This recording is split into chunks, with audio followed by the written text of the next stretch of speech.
Firstly, I want to introduce the two different ideas. According to George Lakoff's view, a metaphor is not an ornamental flourish of language, but an initial part of the night thought we live in a physical world, which we perceive directly.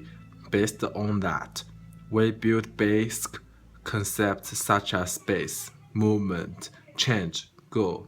Then, using the basic concepts, we build metaphors for abstract concepts. Everything that is normal described as abstract thinking and reasoning is just a metaphor.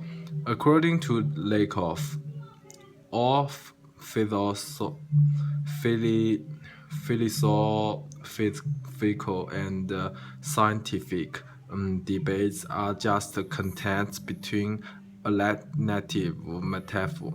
There is no abstract reasoning, just alternative metaphors. Furthermore, since metaphors are not either true or false, it follows that objective truth is irrelevant.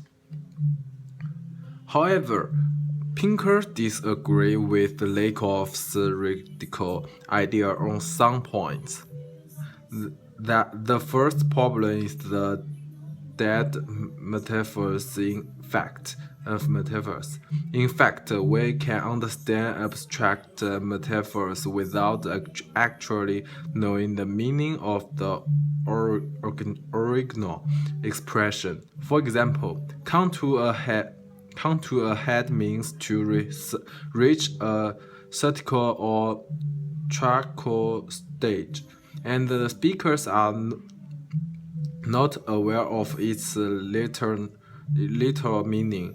That is so say, in this case, the only meaning that this expression has for most speakers is the abstract one. This, according to Lakoff, should be impossible, since for him speakers can only use expressions that are grounded in reality. One more example. According to Lakoff, you could think of the flying carpet legend and modern aeronautics as alternative metaphors. But the fact is that in the real world, one works and the other does not. So Pinker agrees that when people use conceptual metaphors, they don't pay attention to the literal meaning.